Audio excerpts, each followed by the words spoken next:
Hello, everybody. My name is Charles Segal, and I chose to talk today about the nonprofit of the American Cancer Society. I chose the American Cancer Society just because it's a really large organization, and I was inspired to see how something like that even gets started. I found that the American Cancer Society was founded in 1913 by a group of doctors and business people. It was originally called the ASCC. This stands for the American Society for the Control of Cancer. Surrounding circumstances involved in why they wanted to start up a company, why these 15 people wanted to start a group. Basically, they wanted to raise awareness of cancer. They wanted to create hope in people. At the time, doctors didn't even want to tell their patients of a diagnosis of cancer. They withheld this diagnosis from their patients, from their families alike, just because of the stigma that went along with having cancer in the times around 1913. This was pretty much a death sentence. The history and the startup of the American Cancer Society was led by Dr. Clement Cleveland.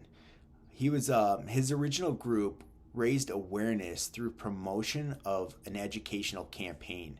This campaign was done by promoting articles and advertisements in popular magazines and professional journals that people could read and see and start to begin an awareness and a relation to what causes cancer and the stigma of that.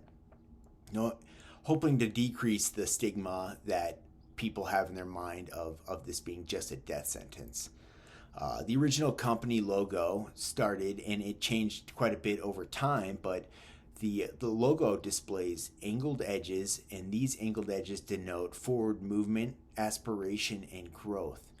You can see in the logo that I have shared that in today's logo incorporates also the colors of red, blue, and white as well.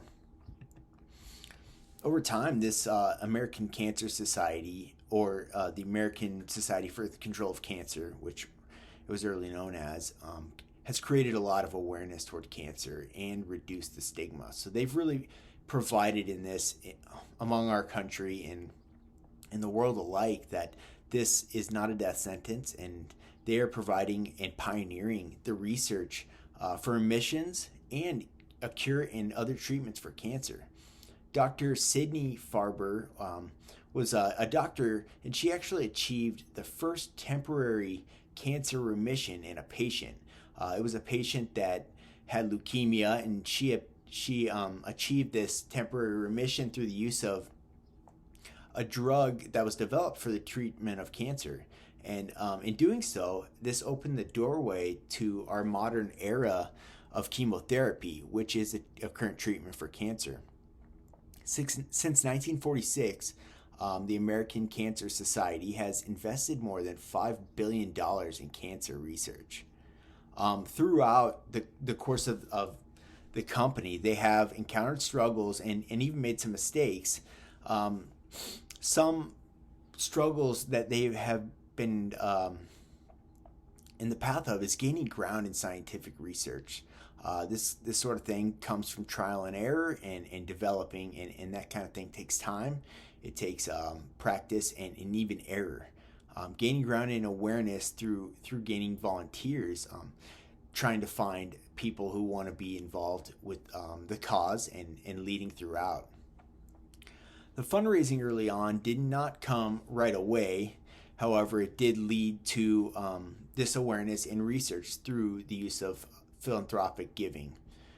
One thing encountered in the 1950s was a huge jump to lung cancer, and this is caused primarily through the mass population taking to smoking tobacco. So the education to deter cancer and harmful things like smoking has been something that has been prominent throughout. The growth of the company started with just 15 people, like I said. Originally, John Rockefeller Jr. provided initial funds for the American Society for Cancer Control, and that actually led to more wealthy donors in the area, contributing to the cause. Membership at the time never exceeded a number of 2,000. However, in 1936, Marjorie Illig was a women's leader at the time, suggested a trademark, which was Wage War on Cancer. She suggested that and then went on to recruit volunteers and raise money for her cause. And what that led to was the group growing by 10 times the size. They went on to enlist the aid of prominent scientists, and growth continued, and it became known as the American Cancer Society in 1945. Achievements of the American Cancer Society and the advocacy of this group actually led to government legislation of the American Cancer Act in 1971. Contributions to scientific medication and treatment of cancer has led to a 29% drop in the current death rate of cancer. This actually equates to 2.9 million less cancer deaths between the years of 1991 and 2017. The ACS actually states that their progress continues daily, and they estimate that per day 500 fewer deaths occur from cancer, which is awesome. Application that I've learned from the American Cancer Society is be bold. Make a bold choice to do something big and not be afraid of how many steps that might take. The American Cancer Society started small with 15 people and just kept raising awareness. I think that the raising of the awareness is the first need of something that deserves this kind of recognition. I think that focusing on awareness over personal gain, over the growth of your company, I think is going to really create a foundation to where that actually can happen. The American Cancer Society recognizes that the need is not done. They said that the progress continues, but they keep seeing results every day. So I think it's important for me to recognize that any need that I have in my company is not going to be done. And that's okay. But it's important to just keep going and know that the more you go, the more you can keep chipping away at something. So I think that perseverance is something that I've really learned from this as well. And to have hope for big things. I think that God always wants us to pray for big things. The startup of a society built around development towards healing cancer is such a huge thing, and that's a really inspiring thing. And so I think that taking steps toward anything that might be big is very important, and being a pioneer and keep going is something that I'm definitely going to enlist, that I have learned from the ACS. Thank you so much.